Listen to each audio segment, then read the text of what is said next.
every morning I feed her some vitamins. Okay, then I get 3 of these and I wet them and put a little bit of soap on them. And then I put them in a Ziploc bag and put it in the milking bucket to carry it down.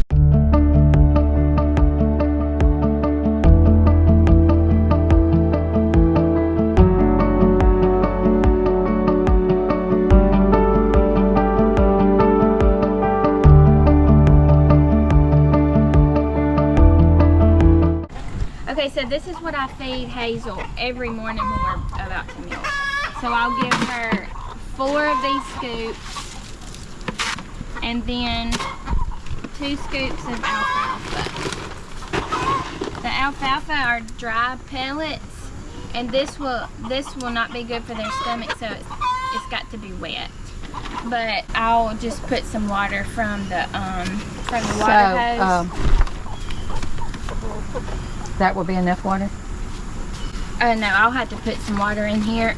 This is when I throw my vitamins in.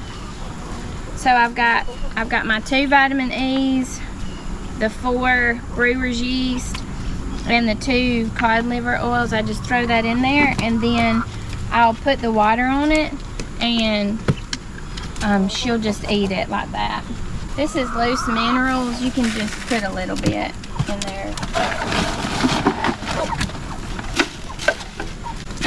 This is for Winnie. Where did you get that loose minerals? Right here. Okay. Part of just about a quarter, half a cup. And Winnie can have 1 scoop of feed. She's fat. She don't need to eat as much. Okay, so we're gonna get some hay and we're gonna put it over there by that tree where the lead rope is tied. And that's going to be where we tie Winnie up so she doesn't come down to the barn and mess with us while we're milking, and so she doesn't eat the horse's feed. That's why she's so fat, because she eats everybody's food. So you can get just however much you can carry. This is 3 flakes. And then confidence is the key. You just walk in there like you're not afraid, even if you are afraid. So you just keep the hay away from them, and then walk over here and put it there. Any part of her halter you can latch with this. That's it. Now she's not gonna bother you. She's not gonna mess with you. She's not gonna be able to follow you. She's gonna be right there. She can't get out of that. I'll unhook her and then you can do it. This is the one you're hooking with the green. See, it's green and green. There you go. Okay. Perfect. Okay. That's all you got to do with her. This is Hazel's food, and it's sort of heavy, and you got to carry the bucket.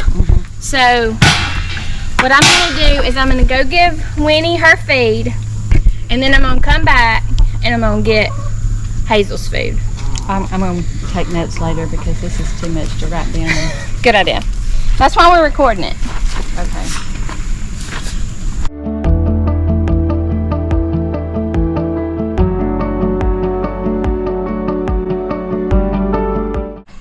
In case anybody was wondering, this is why our house is called Stony Brook Farms, because we're just a bunch of rocks everywhere.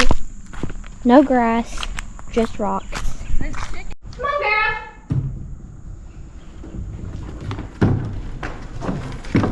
Good girl. Okay, so this is how you latch it. You put it on her neck, and then you push that screw in, and she can't get out. She's stuck in there. Does she always put her in?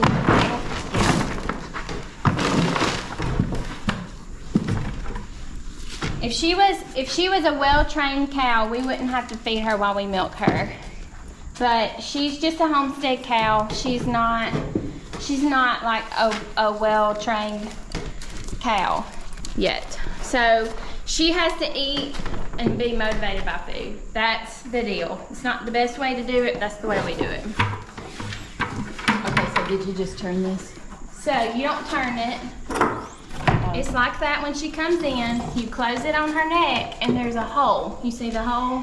Yep. So you just close it, and now she can't get out. She can struggle and struggle, but she can't get out.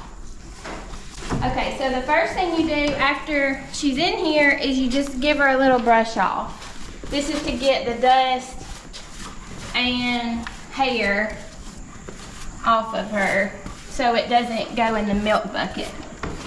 Again, cows kick this way, and that's why this is here.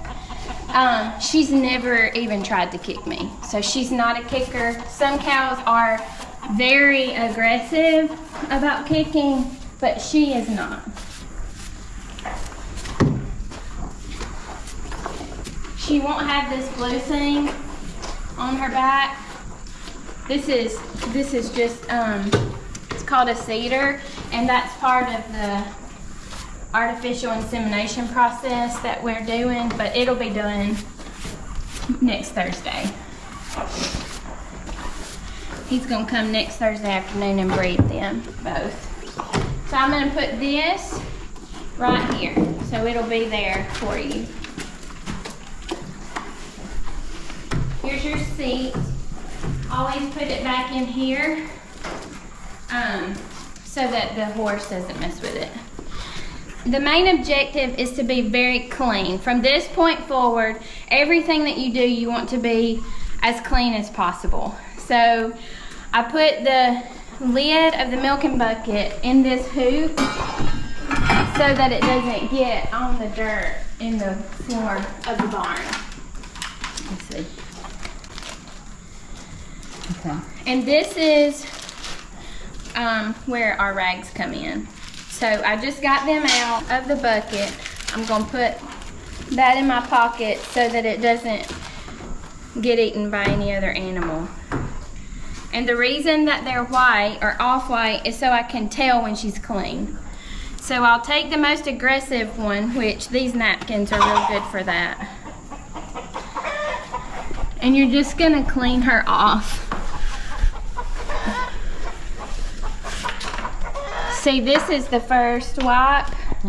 That's dirty, and so when that stops, then you know she's clean. I'm cleaning her udder first, and then I'll clean her teats. Those are the last things to clean, so that they are the most clean. But I do rub them down as I'm going. So that one is dirty. I'm done with that one. I put it over here. Then I'll get the next one.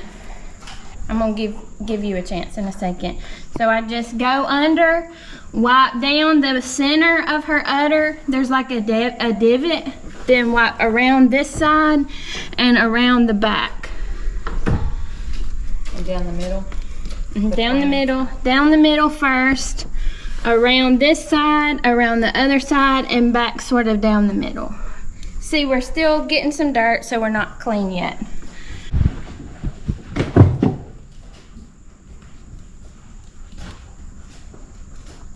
Okay, check your rag. It's getting pretty good. So now we'll flip it to some clean parts and keep going. She's moving to try to open up her stance for you. She's doing that as a benefit to you. Mm-hmm. Okay, now let's see. Now it's a lot cleaner. So we'll do 2 more wipes, and then we'll get her teats real good. I'm gonna clean her teats with this one. So I'm gonna open it up. I'm gonna put my hand right here, and her teat is gonna go in between, and I'm just gonna pull down. So I'm gonna hold it, clean it off, and then this is the orifice where the milk comes out. You wanna make sure that's good and clean. See how you can't see any dirt on it? Mm-hmm. Let's see if there's any. There's none on this one either. Sometimes if it's rainy, she can be real dirty. Normally she's a very clean cow, and so maybe you can see a little, no, that one's clean too. So she's already good and clean.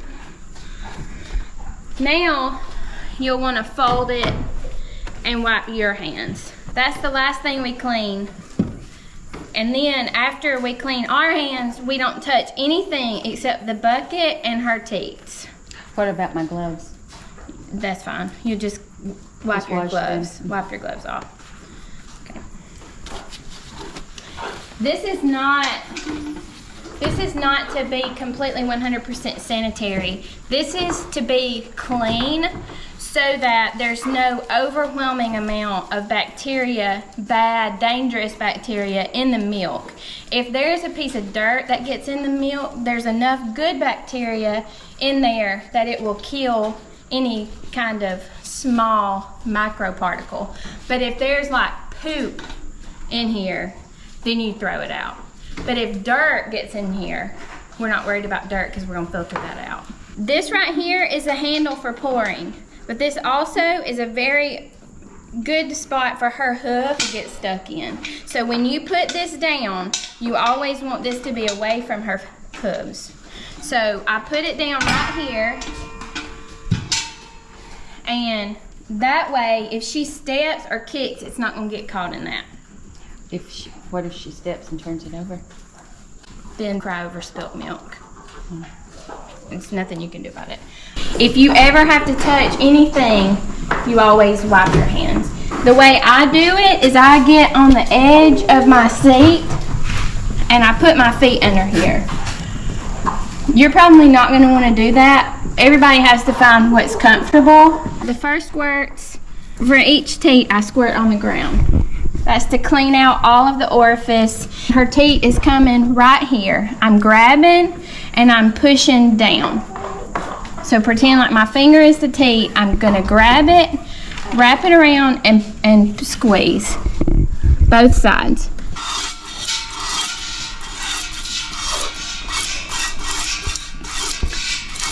I'm gonna do it right here so you can see better. So grab her, squeeze from the top down to the bottom on both sides.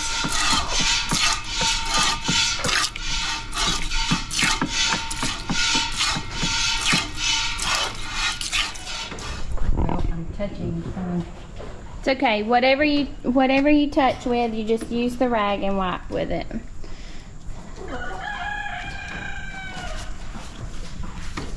So do I have to watch for her foot? Her foot should not move very much, but yes, you do want to keep an eye on her. So usually she will be closer. She's too far over this way, so I'm going to push her over.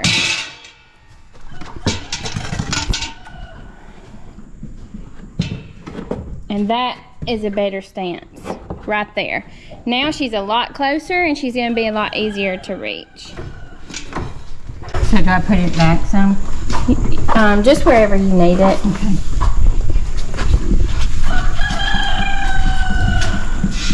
Good.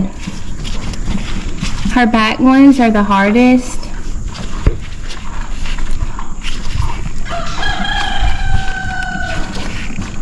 She's probably not gonna want.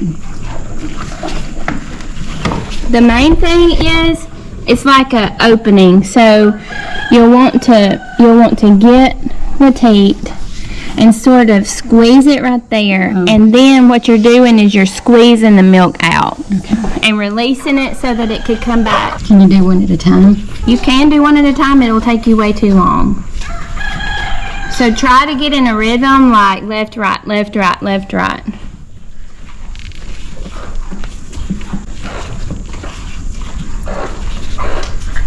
This is, everybody has a hard time the first time. So it's just like an acquired skill. You just have to sort of play with it until you figure it out.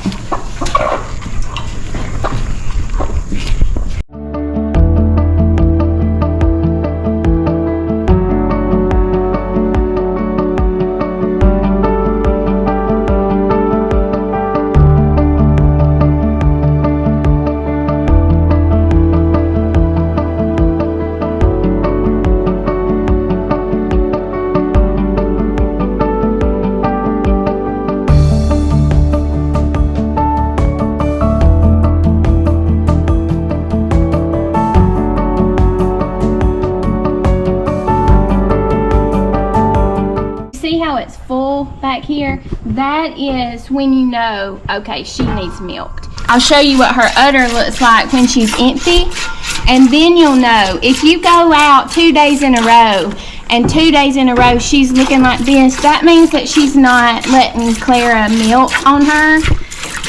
If that's the case, then that's when you need to milk. That's when you're gonna have to take over.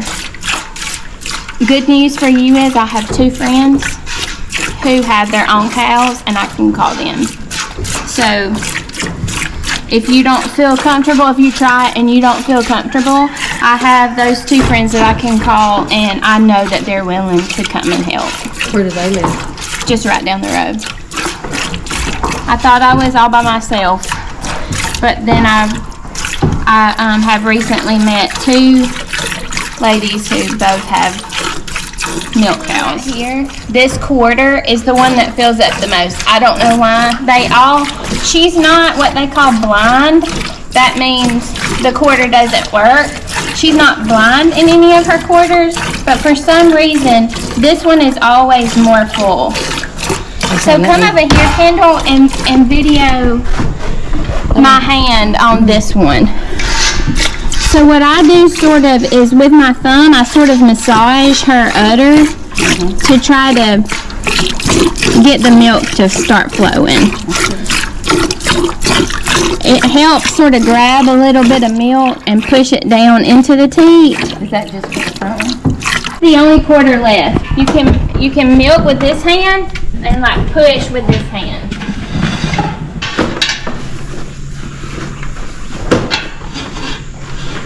Does she need to be pushed over? That's good. Right there? Yeah, that's good.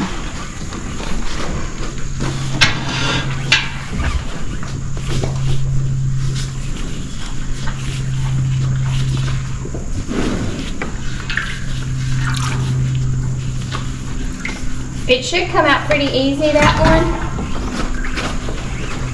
I'm not getting as big a stream as you are. Try with your other hand. I know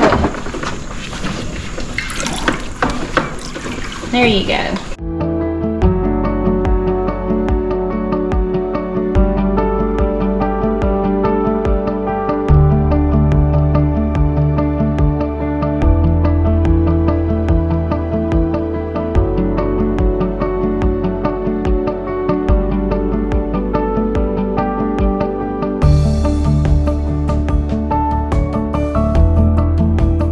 This is what her udder is going to look like when it's empty. It's going to be saggy. It's not going to be full like it was. So as long as her udder looks like that, Clara is doing her job, and there's no need for you. Can you feel it? You can feel it. Okay. I should have felt it before. It felt like this. Oh, it did? Yep. So the next to the last thing you do, get your rags, throw them in the feed bucket. Probably best to put them back in the baggie. And then you can just throw them in the laundry, sanitize them, and they'll be ready for next time. We're gonna pull it out all the way, and then she'll back out. And then you can just get your buckets and be on your way. She is not gonna mess with you. She's gonna go and see what else kind of feed there is, and you can just go on and walk up. And then we'll go in and I'll show you how to process the milk. The last part of milking is just getting the milk from the bucket into the jars and into the refrigerator so that it can cool before any kind of bad bacteria begins to grow. So I have a milk filter, which is sort of like a thick coffee filter, and then a funnel, any kind of funnel that'll fit into my mason jar. I take the milk filter and put it into the coffee filter, and then just sort of wrap it around, sort of squish it in there so that it makes a funnel shape, and pour it from the bucket into the milk filter.